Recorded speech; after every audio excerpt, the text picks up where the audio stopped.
Bienvenidos a este espacio de reflexión. Soy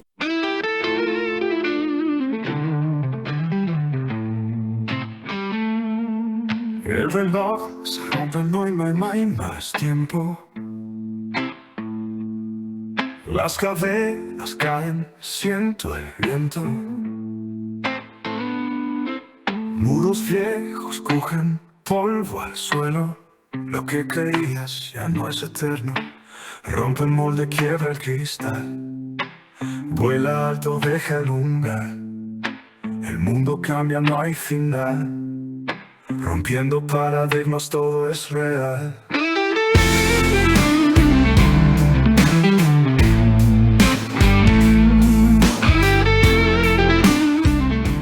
Horacio Alcaraz de Concordia, Argentina. Soy facilitador y entrenador en la red de Casas de la Palabra, una red de iglesias en casas esparcidas en la ciudad.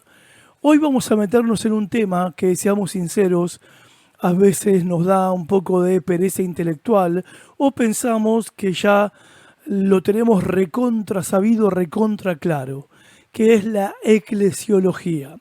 Ahora, déjame explicarte, eclesiología, ¿qué es? Es la rama de la teología que explica qué es y para qué sirve la iglesia. Ya sé que suena a un tema aburrido de seminario, ¿no? Pero lo que vamos a ver hoy es vital. Es el corazón del asunto.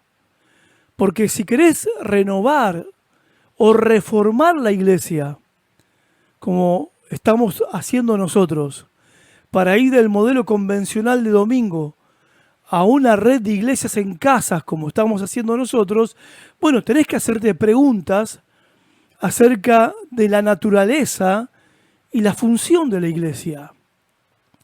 Y vamos a estar desmenuzando el prefacio de la segunda edición del libro Contracorriente del maestro Juan Driver. Driver nos plantea una pregunta que te deja pensando: ¿para qué sirve la iglesia?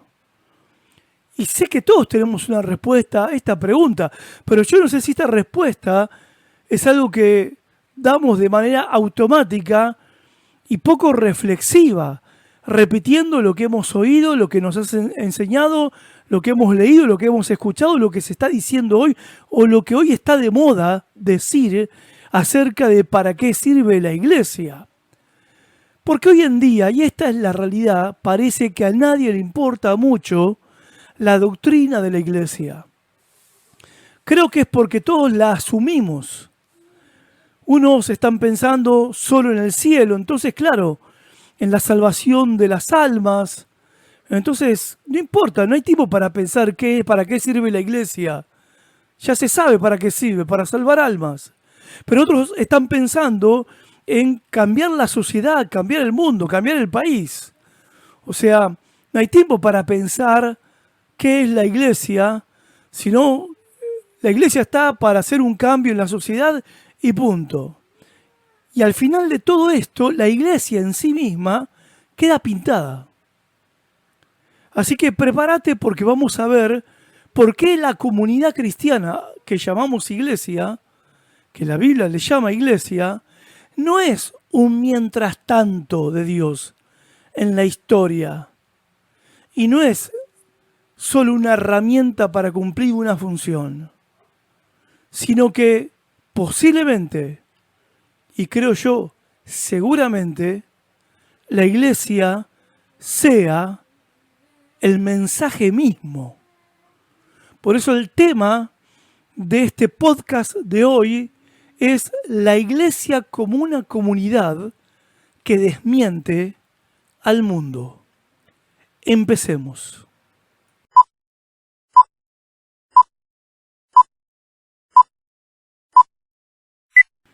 Bueno, arranquemos por el principio.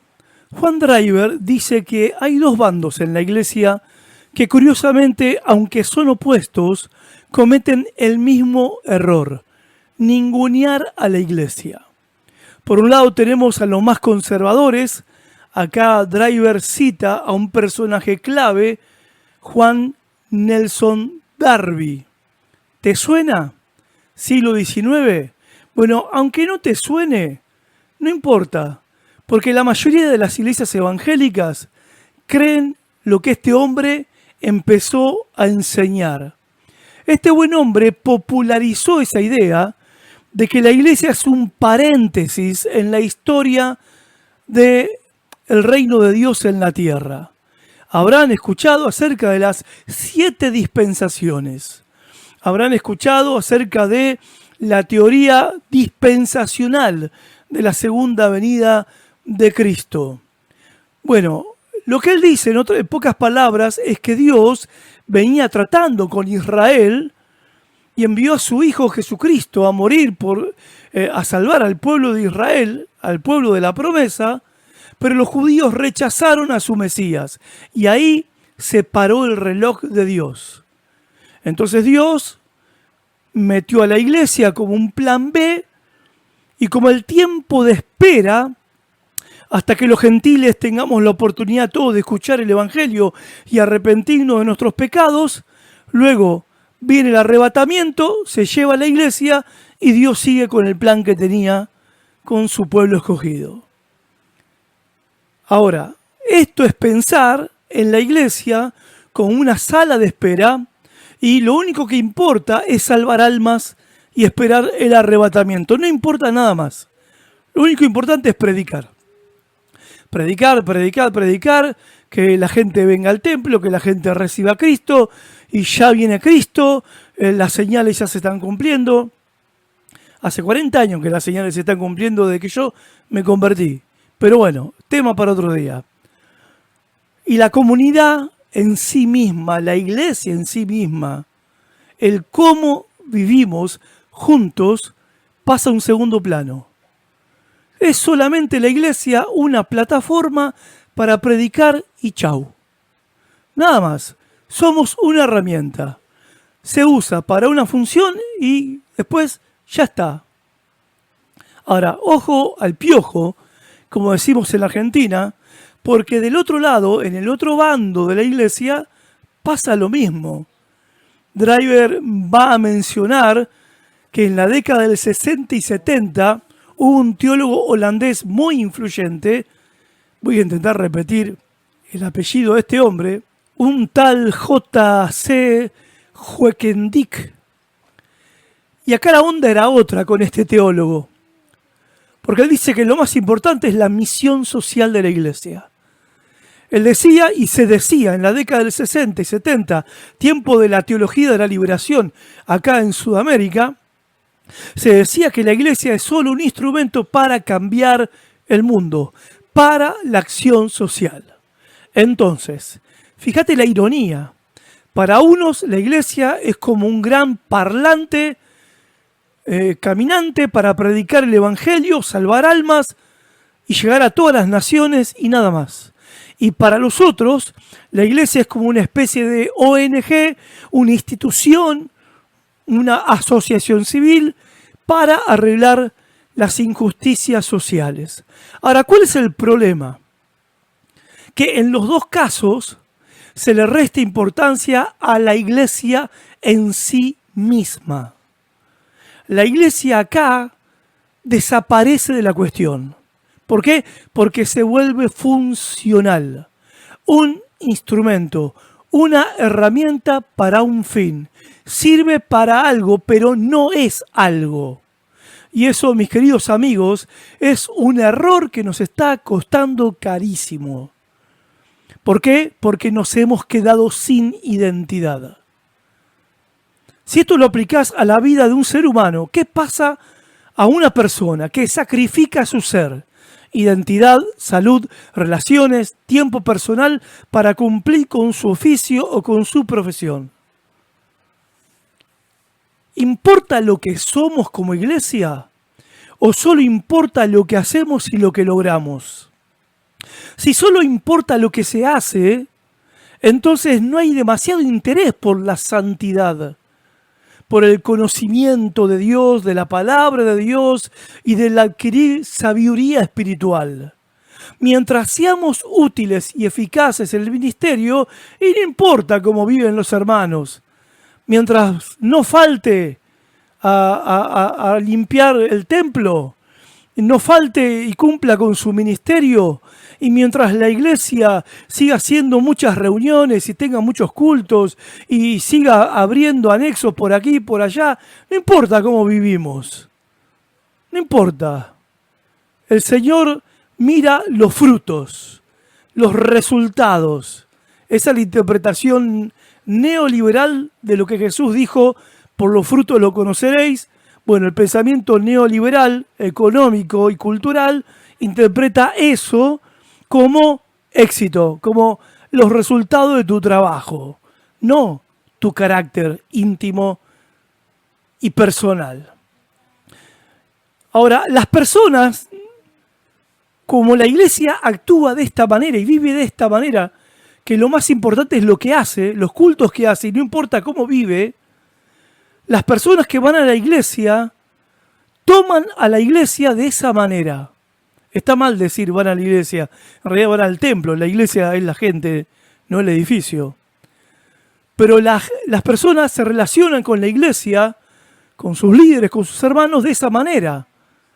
¿No te pasa que sentís que la gente va a la reunión del domingo a consumir un servicio, o un culto, o una palabra, o una administración, o van a cumplir con una tarea porque les tocó abrir la puerta, recibir la gente, levantar la ofrenda, tocar la música, orar por las ofrendas, etcétera?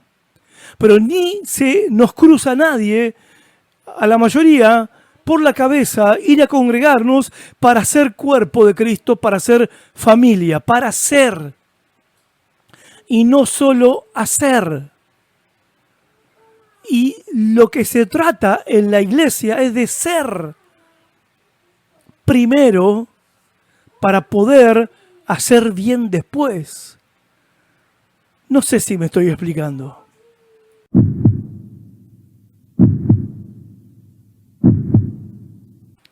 Yo sé que no tienen que coincidir conmigo, yo mismo me estoy planteando estas cosas.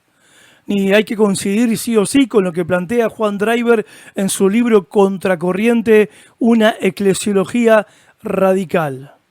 Y sé que me podés decir, bueno, entonces, ¿qué hacemos?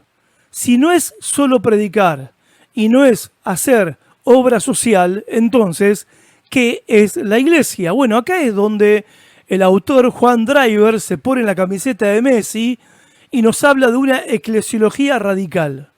Y ojo, que radical no significa ser extremista o loco, significa ir a la raíz, volver a la manera de Jesús y de los apóstoles. Escuchen esto que dice el libro, es tremendo. Lo más importante para la comunidad cristiana en el cumplimiento de su misión es su propia existencia. No sé si lo agarraste. No es lo que la iglesia hace lo más importante, sino lo que la iglesia es.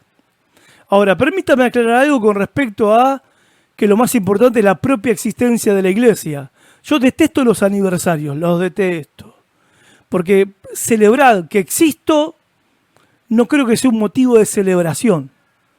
Ahora, podemos celebrar que hemos crecido, que nos amamos más, que hemos crecido en santidad, en gracia y en el conocimiento de Cristo, y que seguimos perseverando en el Señor, en fin, y que hemos afectado familias, y que la iglesia se ha expandido espontáneamente por impulso del Espíritu Santo. Pero celebrar que tenemos 50 años de iglesia haciendo lo mismo siempre, bueno, no creo que hay motivo de celebración, pero no me voy a meter en ese tema. No está hablando el autor de que lo más importante es de la misión de la iglesia su propia existencia en el sentido de meramente existir,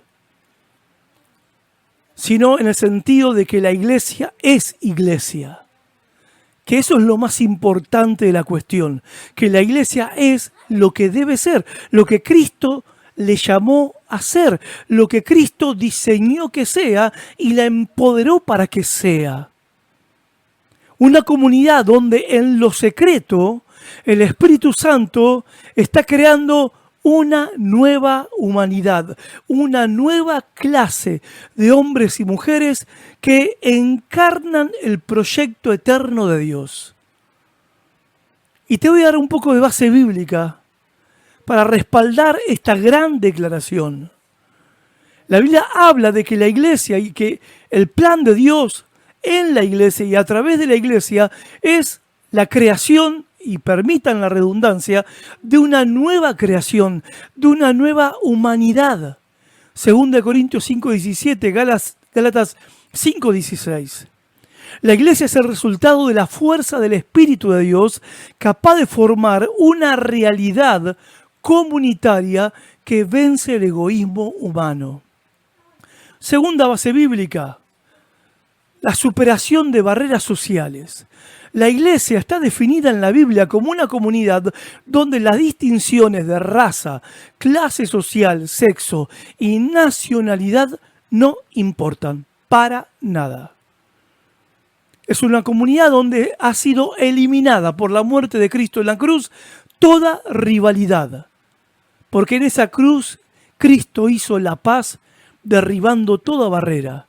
Gálatas 3:28, Efesios 2:13 al 16. Por eso es tan raro y extraño que tenemos cristianos de derecha acá en la Argentina que aplauden cómo el gobierno está echando a patadas a inmigrantes, a hermanos nuestros de los pueblos y naciones hermanas de Sudamérica.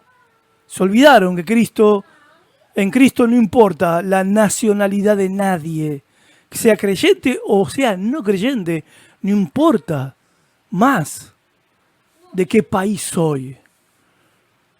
Otra base bíblica donde se establece que la iglesia es una sociedad donde se practica la igualdad radical, que es un lugar donde no existen jerarquías de uno que está arriba y otro está abajo. Eso en la iglesia no existe. El pastor es la cabeza. ¿Cómo es el pastor la cabeza? Si el pastor es un hermano más. Una iglesia donde todos somos últimos y primeros. Una iglesia donde funcionamos como hermanos con un solo Padre y como siervos con un solo Señor. Esa es la iglesia. Otra base bíblica de la iglesia como una comunidad de desprendimiento y seguridad en Dios. Porque a la iglesia en la Biblia se la describe en Mateo 6:19 al 21, o capítulo 19 y verso 21, o Hechos 4:32, como el grupo de los pobres cuya única riqueza y seguridad es Dios mismo, donde se vive bajo el principio de que no hay mío ni tuyo. Hay base bíblica también para afirmar que la iglesia es el ámbito del afecto y del perdón. La vida comunitaria de la iglesia se caracteriza por alegría completa, afecto mutuo y un perdón fácil y continuo. Juan 15:11, 16:24, Romanos 12:10. Bueno, no te voy a leer todas las referencias bíblicas, nadie las va a buscar, pero bueno, yo todas las definiciones que estoy leyendo ahora, hay un montón de versículos para respaldar cada una de estas afirmaciones. Doy fe de eso. Otra base bíblica, la Biblia habla de la iglesia como una unidad y donde hay ayuda mutua. Todo en la comunidad está unido por el amor. Colosenses 3:14. Y la ayuda mutua, Mateo 5:7, donde cada miembro arrima el hombro a las cargas de los demás, Gálatas 6:2. Servicio a través de los dones espirituales. En la iglesia, las cualidades individuales, las virtudes, los dones individuales se ponen al servicio de todos, redefiniendo la autoridad como mayor servicio y nunca como jerarquía o superioridad. Es la iglesia visiblemente misionera, porque es la comunidad que es comparada con la sal, la luz y con una ciudad que está asentada sobre un monte. Siendo la evidencia que convence al mundo de su pecado, la iglesia es la evidencia que convence al mundo de su pecado y de la justicia de Dios. Interesante, no la predicación, sino la iglesia que encarna lo que predica. Y es un modelo la iglesia, según la Biblia, es el anteproyecto de la nueva creación que Dios está trayendo. La iglesia es el espacio donde el destino de toda la creación, tener a Cristo por cabeza, ya ha comenzado a experimentarse. Lo que nosotros experimentamos en la iglesia, no en el edificio, sino en la comunidad de la familia de Dios, la iglesia, no importa dónde se reúnan, es el anticipo de lo que toda la creación un día va a experimentar, a Cristo como cabeza. En la iglesia también hay base bíblica, en la Biblia, para sostener que la iglesia es las primicias de las criaturas, porque se la define a la iglesia como la garantía de una cosecha abundante para la humanidad, habiendo sido engendrada por la voluntad de Dios. Esta nueva clase de seres humanos, estos nuevos hombres y mujeres, son las primicias de millones y millones y millones de humanos que vivirán en el reino de Dios. Y también, según la palabra en Efesios 3, del 10 al 11, es la iglesia la manifestación de la sabiduría divina, porque a través de la iglesia y su paz concreta se dan a conocer a las autoridades y poderes espirituales en los lugares celestiales la multiforme sabiduría de Dios a través de la iglesia. Escuchen esto, por favor. Si no existe una nueva sociedad, una nueva comunidad de hermanos, como Jesús quiso, todo lo que hacemos es inútil. No tenemos nada que ofrecer, más que palabras, canciones y saltos. Seremos solamente personas que expresan ideas sin una realidad concreta. ¿Se entiende? Esto es fuertísimo. Porque podemos tener la mejor teología, el mejor sonido, la mejor banda de música, el mejor cantante, director de alabanza y adoración, el mejor juego de luz, la mejor pantalla, el mejor el comunitario más grande. Pero si entre nosotros no nos amamos, si no somos una comunidad de contraste, diferente, de verdad, donde se vive diferente, de verdad, al mundo, somos puro ruido. Como me gusta decir, reggaetón mal cantado. Y ya es malo el reggaetón, así que mal cantado, peor. Porque la comunidad, o sea, la iglesia, la comunidad cristiana, la iglesia, el cuerpo de Cristo, la familia de Dios, es la evidencia de que el mensaje del Evangelio es real. En el Evangelio de Juan, el amor entre los discípulos es lo que le prueba al mundo que el Padre envió al Hijo. Eso dijo Jesús. En esto conocerán todos que ustedes son mis discípulos y que el Padre me ha enviado, en que ustedes se aman unos a otros. Si no ocurre ese amor entre nosotros, no importa que hablemos en lenguas, no importa que tiremos aceite de las avionetas, no importa que nos pongamos debajo del manto superpoderoso del apóstol de Miami, no importa cuántos apóstoles tengamos y profetas en una ciudad, nuestra convivencia es nuestra mejor predicación. Vieron que cuando querés ver una película en Netflix, tenés el tráiler para ver, o antes que se estrene una película por YouTube, tenés el tráiler de la película que van a estrenar. Bueno, la iglesia es el tráiler de la película del reino de Dios. Así la planeó y así la pensó, así la hizo y así la va a volver a restaurar el Dios de la iglesia.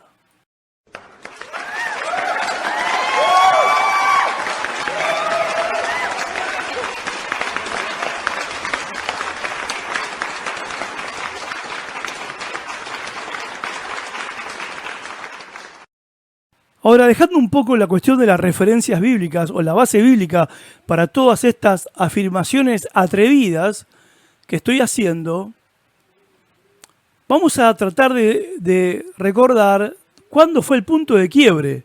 Porque esto que estoy relatando fue la iglesia. durante los primeros 300 años. ¿Qué nos pasó? ¿Qué pasó allá atrás que ahora estamos como estamos? Bueno, el punto de quiebre fue el famoso cambio constantiniano. ¿Qué pasó ahí? 325-28 después de Cristo, cuando el emperador Constantino legalizó y después oficializó el cristianismo. Ahí la cosa se pudrió un poco, se empezó a pudrir todo, empezó a pudrirse. La iglesia dejó de ser una comunidad de contraste, de gente que elegía seguir a Jesús libremente, y pasó a ser la religión de todos y la religión del poder, la religión del gobierno. El cambio constantiniano, iniciado bajo el emperador Constantino, cuando el imperio empezó a tolerar el cristianismo y luego a oficializarlo, marcó una transformación diametral en la naturaleza de la iglesia.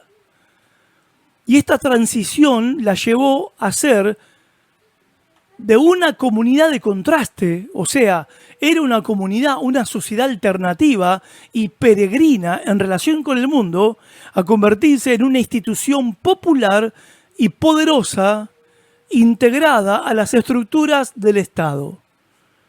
Esta transformación afectó la visibilidad y la misión de la iglesia en muchos aspectos. Por ejemplo, de la comunidad concreta que la iglesia era en una casa de familia, se pasó a la idea de la iglesia invisible. Esto se lo debemos al famoso Agustín de Hipona.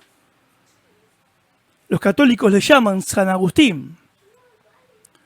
Él fue el que desplazó el concepto, o mejor dicho, la experiencia, la realidad de la iglesia concreta, real, comunidad, familia, que se ve en las caras, hacia la idea, porque ya no podía explicar la iglesia que ahora está casada con el Estado. Entonces no la podía explicar con la Biblia. Entonces él desplazó la cuestión a la realidad invisible, celestial y futura. Entonces él empezó a decir, la verdadera iglesia nadie la conoce. Es invisible, es espiritual, solo Cristo la conoce y son los elegidos, conocidos solo por Dios. Entonces ya no tiene tanta importancia lo que estamos dentro de una comunidad o dentro de un templo que llamamos iglesia cristiana. No tiene importancia porque de esto que estamos acá, solamente Dios sabe quiénes son la verdadera iglesia. Ese fue un invento retórico e ideológico de Agustín que nos afectó hasta el día de hoy en nuestra forma de pensar a nivel teológico, doctrinal, y eso se lleva después a la práctica. Otro de los aspectos fue la reinterpretación de la santidad y la paz. La santidad originalmente era un concepto comunitario. ¿Por qué? Porque santidad o santo designaba a todo el pueblo de Dios. Después de este cambio constantiniano, santo no era el pueblo, eran ciertos individuos, mártires, o ascetas, o grandes teólogos, o clérigos famosos, por su gran espiritualidad. Otro aspecto de cambio con Constantino fue de la misión como existencia al dominio social. Antes de este cambio, la misión de la iglesia emanaba de su propia existencia como una nueva humanidad que ofrecía al mundo un modelo de vida alternativo centrado en Jesucristo. Pero cuando la iglesia, el Estado oficializó el cristianismo y le dio autorización para ser una institución religiosa y la religión más popular y obligatoria, bueno, dentro de la misma iglesia surgió la tentación teocrática de dominar la sociedad y cristianizar a todos aunque no querían ser cristianos. Tenían que obedecer los 10 mandamientos aunque no les guste, y compulsivamente había que bautizar a todos y convertirse y prohibir violentamente, prohibir el paganismo, la idolatría, prohibir las perversiones sexuales, prohibir la mentira, prohibir el orgullo, prohibir lo que no se puede prohibir porque la gente lo hace igual. Pero claro, ese sentido de dominar que hoy en Argentina está a flor de piel en algunos líderes de la iglesia. Y sé que no es solo en Argentina. Está pasando en muchos países, en Estados Unidos, bueno, ni hablar, es histórico. Y es tan irónico que los misioneros que vinieron de Norteamérica a fundar iglesias evangélicas en Sudamérica nos decían a nosotros que no nos metamos en política, y ellos allá eran todos republicanos de derecha. Y querían imponerle a todo el mundo la cultura cristiana. No se puede hacer. Ya fracasó eso. Ya ocurrió con Constantino y fue un desastre y nos llevó a cómo estamos hoy. Y el último aspecto, que se perdió la adhesión libre. Porque un factor clave en la iglesia primitiva de los primeros siglos era la participación voluntaria. Vos te decidías convertirte. Bueno, ahora ya no. Cuando la religión cristiana se volvió la religión oficial del Estado, bueno, la comunidad cristiana ya no eran todos los convertidos y bautizados por convicción propia y que decidieron seguir a Jesús de manera radical. No, ahora todos tenían que ser cristianos por obligación. Así que te imaginás esas reuniones lo que era. Estaban los que las disfrutaban y estaban los que las soportaban, porque terminaban la reunión y se iban después a adorar a sus propios dioses en la oscuridad del cuartito de su casa. Entonces ahí es cuando la fe cristiana se volvió una ideología divina impuesta por la fuerza. Yo no sé por qué ahora también que estamos queriendo volver a hacer lo mismo, influenciar a los gobernantes para que impulsen leyes que nos agradan a nosotros. En fin, Driver explica en su libro Contracorriente que para justificar esta nueva realidad donde todo el mundo era cristiano, aunque vivieran como paganos, Agustín se inventó y desarrolló la idea de la iglesia invisible. Ahora, hubo voces que se levantaron. Siempre hubo algunos anarquistas del Evangelio. Perdón. Los anabautistas en el siglo XVI dijeron, no, señor, la iglesia tiene que ser visible. No me vengas ahora con estas cosas. La iglesia, dijo Jesús, es una ciudad asentada sobre un monte. No podés esconder una ciudad sobre un monte. No es invisible. Si la sal no sala, no sirve para nada. En definitiva, gente, la iglesia tiene que ser ese, entre comillas, cuerpo extraño en la sociedad. No porque nos vestimos raros y hacemos cosas raras en un edificio, sino porque amamos diferente, perdonamos diferente, manejamos la guita, el dinero, la plata diferente y nos relacionamos con el poder de una manera diferente. Y vamos a las conclusiones y al final de este comentario.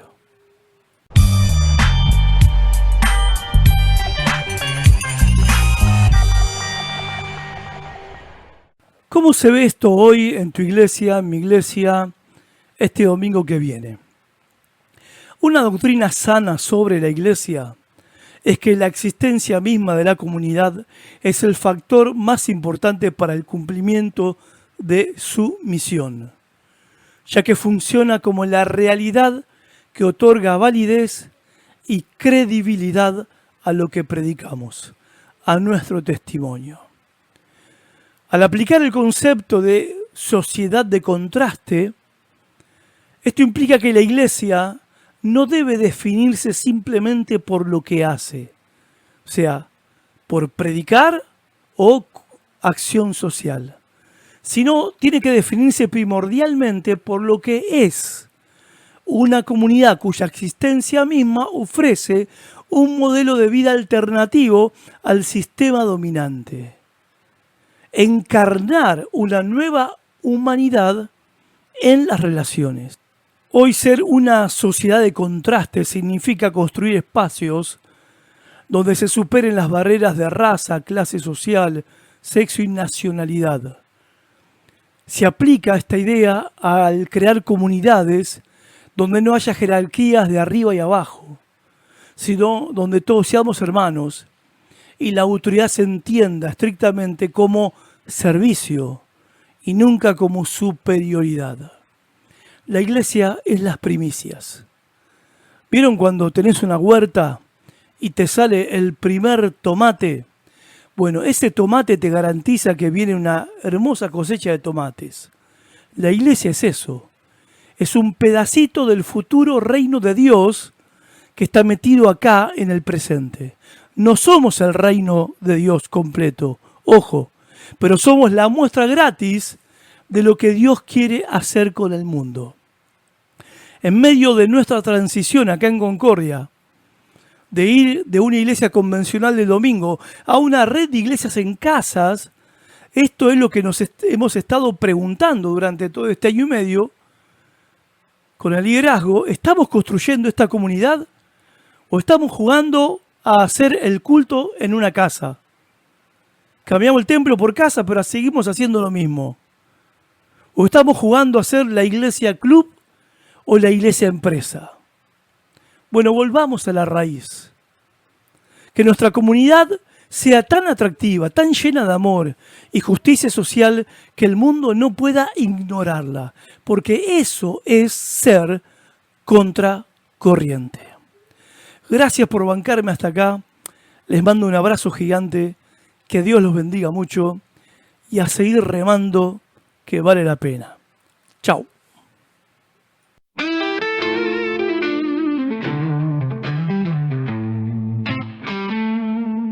El reloj se rompe, no hay más tiempo. Las cadenas caen, siento el viento. Muros viejos cogen polvo al suelo. Lo que creías ya no es eterno. Rompe el molde, quiebra el cristal. Vuela alto, deja el umbral. El mundo cambia, no hay final. Rompiendo paradigmas, todo es real.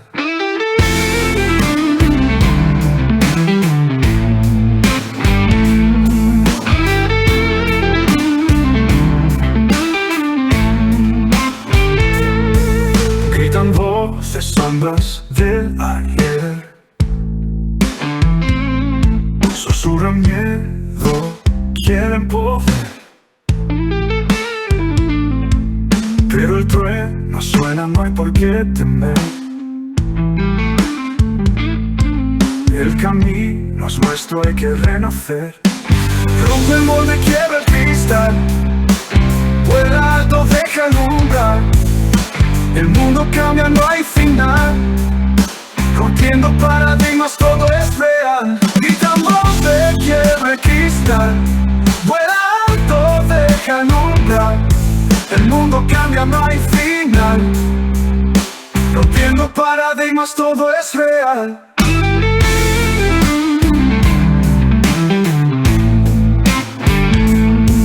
No hay reglas, solo el caos. Un lienzo en blanco, pintemos trazos. La verdad es nuestra voz al mando. Un nuevo día, el sol brillando. Rompe el molde, quiebra el cristal. Vuela alto, deja el umbral. El mundo cambia, no hay final. Rompiendo paradigmas, todo es real.